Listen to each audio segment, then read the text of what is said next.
অবশেষে স্বস্তির বার্তা দিল আবহাওয়া দপ্তর। বুধবার থেকে শুক্রবার পর্যন্ত রাজ্যের বিভিন্ন জেলায় বিভিন্ন এলাকায় ঝড় জল ও ভারী বৃষ্টিপাতের সম্ভাবনার কথা জানালো আগরতলা আবহাওয়া বিজ্ঞান কেন্দ্র। রাজ্যে গত 17 দিন ধরে তীব্র দাবদাহ অনুভূত হচ্ছে। আংশিক মেঘাচ্ছন্ন আকাশ থাকায় সূর্যের সরাসরি বিকিরণ ও সোলার রেডিয়েশন ঘটছে। একই সাথে বাতাসে আর্দ্রতার উপস্থিতি এই দাবদাহের অন্যতম কারণ। এপ্রিল মাসে এখন পর্যন্ত রাজ্যের সর্বোচ্চ তাপমাত্রা পরিলক্ষিত হয় 38.4 ডিগ্রি সেলসিয়াস। গত 16 এপ্রিল এবং 29 এপ্রিল এই দুদিন রাজ্যে এই তাপমাত্রা পরিলক্ষিত হয়। এদিন আবহাওয়া দপ্তর সূত্রে এই সংবাদ জানা গেছে। আরও জানা গেছে, বুধবার থেকে স্বস্তি পেতে পারেন রাজ্যবাসী। বুধবার উত্তর ত্রিপুরা জেলা, ঊনকোটি, ধলাই এবং খোয়াই জেলায় বজ্রবিদ্যুৎ সহ অতি ভারী বৃষ্টিপাতের সম্ভাবনা রয়েছে।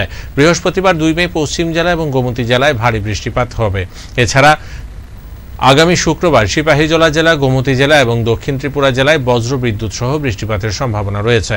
মঙ্গলবার মেট্রোলজিক্যাল সেন্টার আগরতলার প্রধান ডক্টর পার্থ রায় এই সংবাদ জানিয়েছেন। তো আগরতলা আবহাওয়া কেন্দ্র থেকে আপনাদেরকে প্রথমেই স্বাগত জানাচ্ছি। তো যেটা আগরতলায় ত্রিপুরার যেটা এখন দেখা যাচ্ছে, যেটা আবহাওয়া গত 17 দিন ধরে আমরা হট এবং হিউমিড, যেটা বলা হয় গরম এবং আর্দ্র আবহাওয়া, সেটা কন্টিনিউ হয়ে আসছে এবং এটা এখনো আজ বা কাল সেটা বজায় থাকবে এবং আজকে এটা সর্বত্র জেলাতেই বজায় থাকবে এবং কালকে সেটা কিছুটা সর্বত্র থাকবে না, সেটা থাকবে হচ্ছে সিপাহীজলা, গোমতী অ্যান্ড সাউথ, এই জেলাগুলোতে কিছু কিছু জায়গায় এগুলো হট অ্যান্ড হিউমিডের ওয়েদার বজায় থাকবে।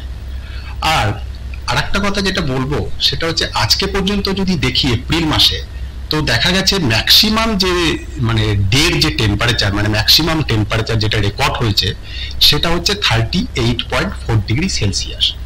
তো 38.4 ডিগ্রি সেলসিয়াস যেটা গত বছর এপ্রিল মাসের সাথে যদি আমি তুলনা করি, সেটা দেখা যায় যে 0.9 ডিগ্রি সেলসিয়াস কম।